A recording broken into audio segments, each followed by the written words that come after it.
त्रुटिं मे क्षमस्व मां शिशु निवारताम् दयालुकारिताम् यतोऽत्र कोऽपि नास्ति मे प्रिया। शारदा शारदां भोजो शारदा शारदां भोजो वदना वदना मुझे सर्वदा सर्वदास्माकं सन्निधिं सन्निधिं प्रियात्। हे बीणा वाली ईश्वर भारती, मदमासन में विराजमान ज्ञानदायिनी बुद्धि प्रदायिनी माँ, हम आप हमें अपनी शरण में ले लो, हमारे कंठ में हमेशा विराजमान रहो। तो क्या होगा, जब वाणी में हम निवास करेंगी तो अपने आप में विद्या बुद्धि प्रकट हो जाएगी। इसके बाद हम शहीदों को नमन करते हैं जो हमारे भारत भूमि के देशवासियों ने, जैसे चंद्रशेखर आजाद, सरदार भगत सिंह, महात्मा गांधी, अंबेडकर जी, जवाहरलाल नेहरू, जिन्होंने हमारे आज भी शहीद बॉर्डर में रह करके हमारे देश की सुरक्षा कर रहे हैं और हम लोग सुरक्षित यहाँ पर अपना जीवन यापन कर रहे हैं। नहीं, अनेक देश कूटनीति के माध्यम से अपना विस्तार करने को खोज रहे हैं, हमारे देश की अखंडता को, एकता अखंडता को नष्ट करने में लगे। इसलिए हमें अपने धर्म, अपना कर्म, सत्कर्म करते हुए, विद्या अध्ययन करते हुए और आगे बढ़ते रहें और देश की हम सुरक्षा करें। क्योंकि कहा गया है कि भरा नहीं जो भाव से, बहती जिससे रसधार नहीं, वह हृदय नहीं वह पत्थर है जिसमें स्वदेश का प्यार नहीं। हमें भारत भूमि से, हम भारत के निवासी हैं, यहाँ हम पले पोते हैं, यहाँ का जल खाते हैं, इसलिए हमें अपने कर्म धर्म पर चलते हुए और देश की सुरक्षा के लिए समर्पित रहना चाहिए, तभी हम देशवासी कहलाएंगे। हम भारत देश के वासी कैसे होंगे, जब हम अपने कर्म पर, जैसे तुम्हारे संस्कार जब जागृत होंगे तो तुम्हें एक ऐसा आभास होगा कि दीप ज्योति जलने लगेगी और ज्ञान का प्रकाश पुंज प्रकट होगा। उस ज्ञान के प्रकाश पुंज से अपने सुरक्षा के लिए, देश की आजादी के लिए, गुलामी में जियो हमेशा। क्योंकि मानस में भी लिख दिया तुलसीदास जी ने कि गुरु की कृपा से तुम पढ़ो या ना पढ़ो, पास तो हो ही जाओगे और विद्वान भी हो जाओगे। क्योंकि मानस में एक चौपाई लिख दी है, अगर इसका आचरण करोगे कि प्रातःकाल उठ कर रघुनाथा, माते पिता गुरु ना वही माथा, माते पिता गुरु। एक ऐसा सिद्धांत आचरण अगर बना लो, जब भगवान की उपाधि उन्हें मिल गई, क्यों भगवान की उपाधि क्यों मिल गई? क्योंकि वो जन्म से ही माता पिता गुरु को प्रणाम करते थे। माता पिता और गुरु क्या उन्हें प्राप्त हुआ? गुरु ग्रह गए पढ़न रघुराई, आलप काल विद्या सब आई। अगर आप माता और पिता और गुरु को सम्मान करोगे तो अपने आप तुम्हें विद्या प्राप्त हो जाएगी। क्यों? विद्या धनम पर धन प्रधानम।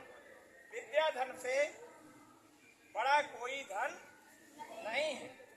क्योंकि तुम्हारे यही पुस्तक में भी और दीवालों में भी हमने श्लोक मार साहब ने लिखवा दिए हैं कि केशाम न विद्या न तपो न दानम, अज्ञानम न शीलम न गुणो न धर्मः, ते मृत्युलोके भूविभार भूता मनुष्य रूपेण मृगाश्चरन्ति।